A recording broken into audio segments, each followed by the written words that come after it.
welcome to the art of customer experience.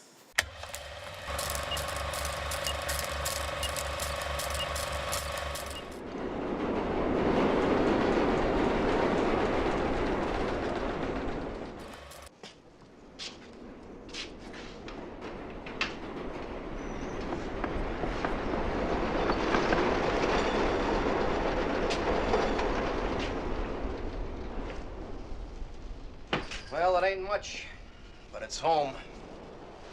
How often does the train go by? So often you won't even notice it. So often you won't even notice it. So often you won't even notice it. So often you won't even notice it.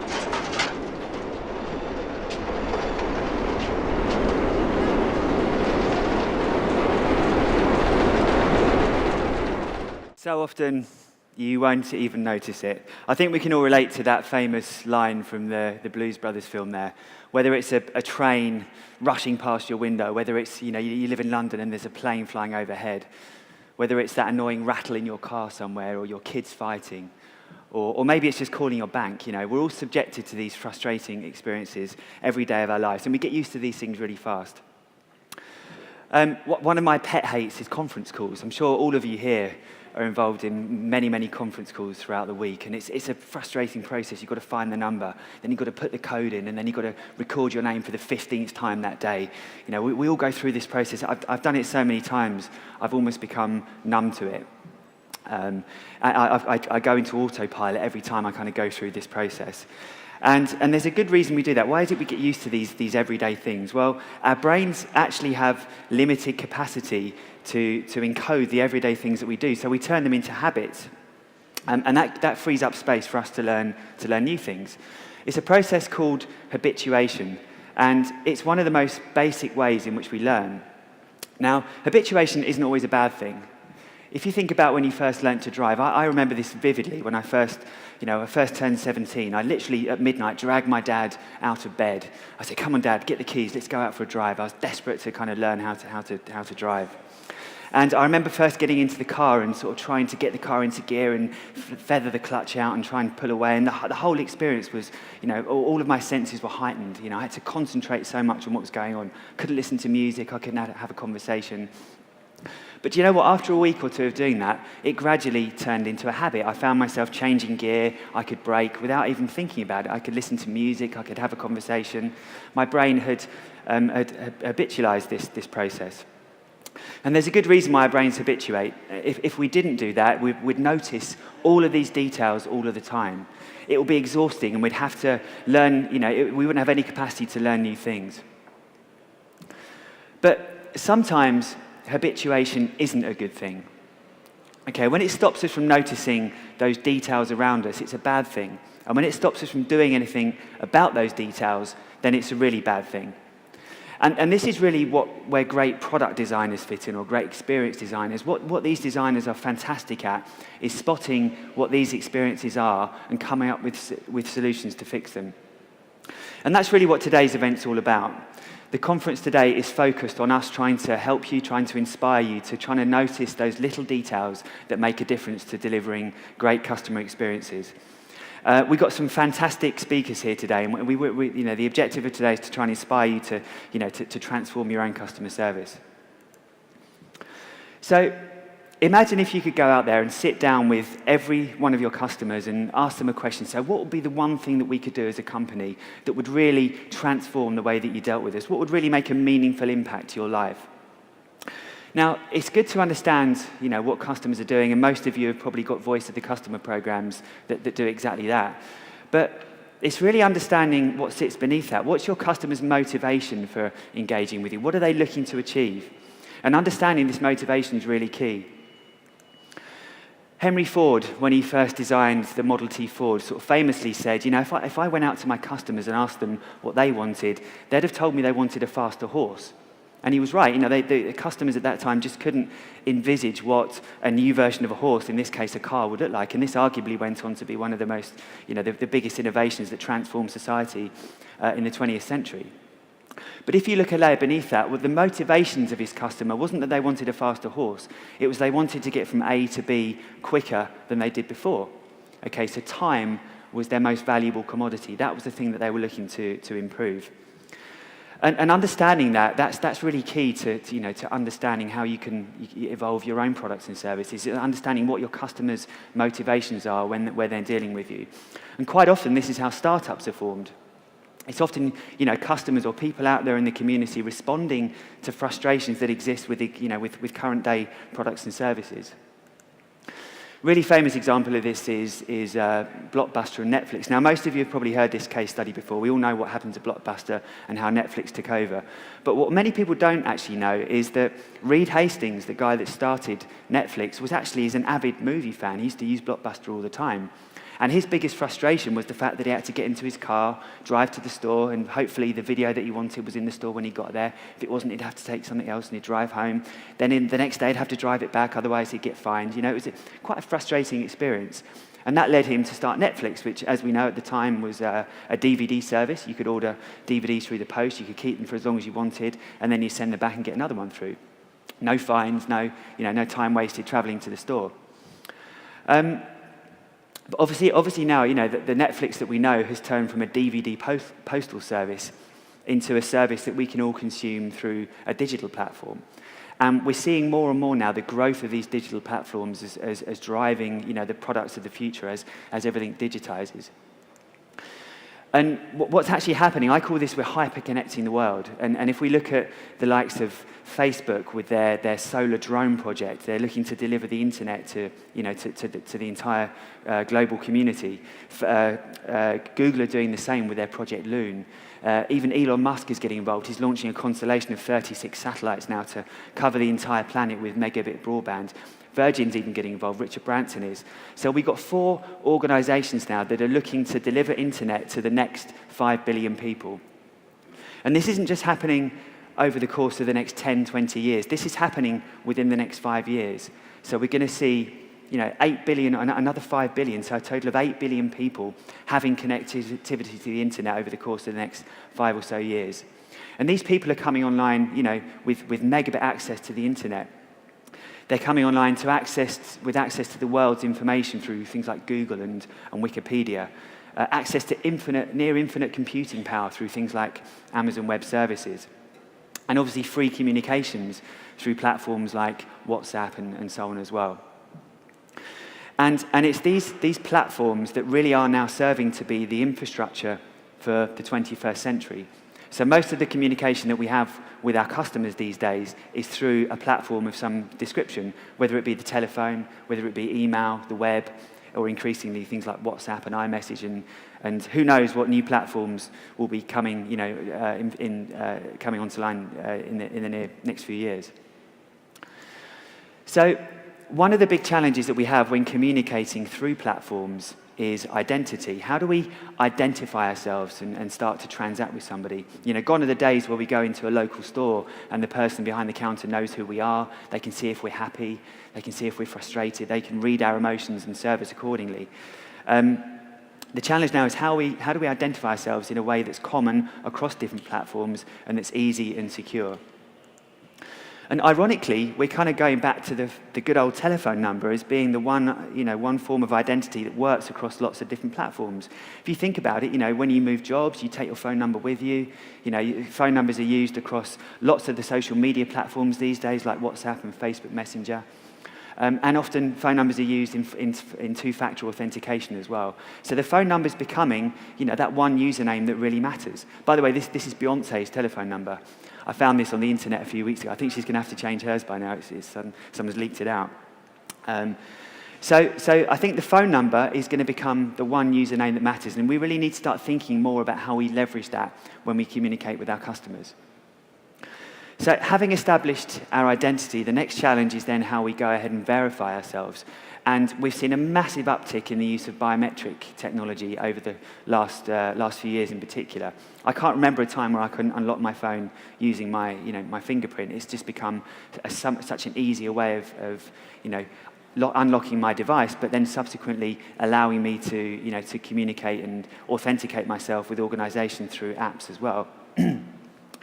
And we're seeing more advancements in this space as well. So this example here is, and most of you probably saw the launch of the iPhone 10 just a few weeks ago, and Apple have introduced this way of identifying and verifying yourself through your face, which is a much more sophisticated biometric to use.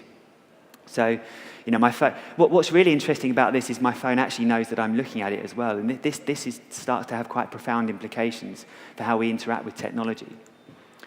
So, first of all, the fact that I'm looking at my device can now start to read my emotions, okay? It can start to tell whether I'm happy, whether I'm sad, whether I'm frustrated, okay? So imagine going into a store, for example, and I'm there browsing, looking at a product on a shelf, and there's a camera somewhere in that store, and the store all of a sudden can start to tell by me looking at this product whether I like it or not, okay? That's the kind of area that we're moving into now, and obviously offer different products or adverts accordingly.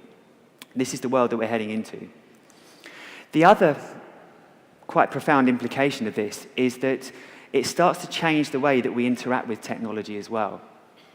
So if my device knows that I'm looking at it, it could be an Alexa, it could be my phone, it could be my TV, I can start to have a much more natural conversation with it. So if I go home today and I communicate with my Alexa platform, I've got to use the command word, Alexa, can you set a timer? Alexa, can you do this? Can you do that? When Alexa knows that I'm looking at it, I can start to have a conversation, and it drives a whole new, ease of communication with technology. And I think that's going to have a real profound impact to the way that we communicate with our devices, and therefore with organizations and platforms going forward. So we've talked about identity being a real challenge when we're communicating through platforms. The second area of friction is payments. I've got to pay for services as well. Now, when I think of payments, I always think about my first trip in Uber, okay? And when I landed at my destination, arrived at my destination, I got out the car and I just walked off. I didn't have to worry about paying for it. That was the magical, experience really that Uber brought to us. If you contrast that with traveling in a taxi, prior to that, I don't normally carry cash with me, so I used to have to go out to a cash point, work out how much the ride was going to cost, get the cash out, and then get to the destination and pay the driver and sort the change out. It added friction to the whole process, and that friction has now disappeared with Uber through the digitization of payments. We're starting to see the same in retail experiences as well. So this is one of Amazon's little experiments, if you like, the Amazon Go store that they opened in the US just earlier this year. And with the Amazon store, if you think about when you go to the shops today, where's the biggest frustration, where's the biggest friction in that experience? It's paying for things, okay? If I go to the supermarket, I've got to unpack everything again, put it through the scanner, make sure it weighs correctly, and put it back in my bags. It adds friction to the whole process. If I go into an Amazon Go store, I can just walk around the store, collect the things I want, put them in my basket, and walk out the store and not have to worry about paying, because the technology has taken care of it. It knows what I've taken off the shelf. So it's removing friction from the payment process. Another example here, Oaxaca. I don't know if any of you have been to Oaxaca before. Oaxaca's a chain of restaurants. There's quite a few around here. They're dotting up all over London at the moment. I went there with my brother just a few weeks ago, and we sat down and had some food. And again, if you think about going to a restaurant, what's the most frustrating part of the experience of going to a restaurant? It's getting the bill at the end of the meal, isn't it? You have to sit there, you have to wait, you have to send the signal to the waitress or the waiter to bring the bill over. They bring it and then they pay by card. It takes ages. It's frustrating. By the time I finish, I just want to get up and leave. And that's what you can do with Oaxaca. You can use the app, you can pay and disappear off out the restaurant. So it's taken the friction out of the process of paying for things. And I think we're going to see this more and more over platforms as well. Again, another example from Apple here, launching Apple Pay. So this is launched in the US. It will be available in the UK in a few months' time. I can essentially pay using a text message. So think about how you might incorporate that into your services that you're delivering to your customers, maybe via your call centers. It takes the whole friction out of the payment process. I can now pay using a text message. So we've talked about identity and verification. We've talked about payments. All of the other processes, almost all of the organizations that are gathered here today are digitizing their processes and digitizing their knowledge in some shape or form. There's a mass drive towards digitization at the moment. But what we're also seeing is that people are digitizing their products. And they're doing that through what I call the Internet of Sensors. A lot of people call this the Internet of Things. And what this means is that more and more products are out there, they have sensors built within them, whether it be temperature sensors, chemical sensors, humidity sensors. And all of those sensors are providing information about how those products are performing, okay? And we're round about at the moment, there's about 15 or so billion devices connected to the internet today, but that's forecast to jump to about 100 billion devices by, over the next 5 years or so.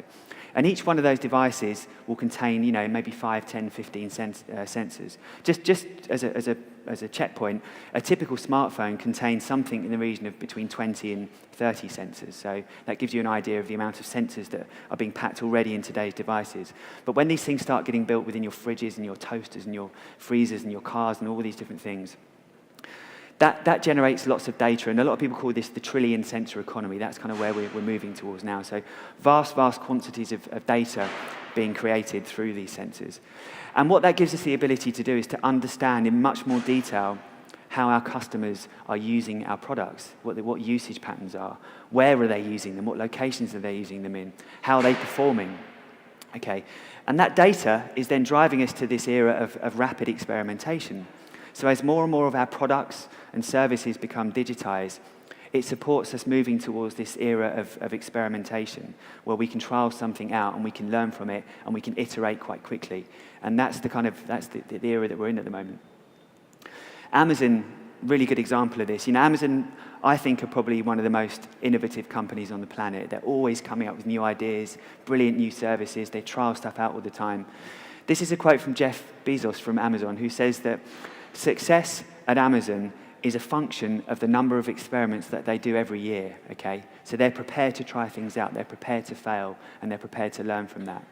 The Amazon phone's a great example of that. The Amazon phone actually was initially, on the face of it, seemed to be a failure, but out of that came the Alexa platform, which actually is one of the most successful consumer products of all time. They learned from that experience, they iterated it, and they brought something new out.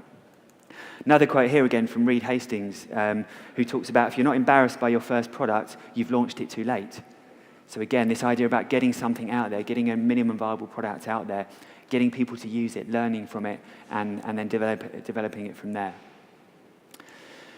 So what is the art of customer experience then? Well, we've touched on some areas so far. We've talked about noticing, first of all, noticing those details, understanding what people are doing and trying to pick up on the details and fix them. We've talked about listening to your customers, not just in terms of what their, the feedback on your products, but also what their motivations are, what they're trying to achieve with your products and services. We've talked about analyzing as well, so taking advantage of all of the data that's out there that's being generated by your increasingly digitized products.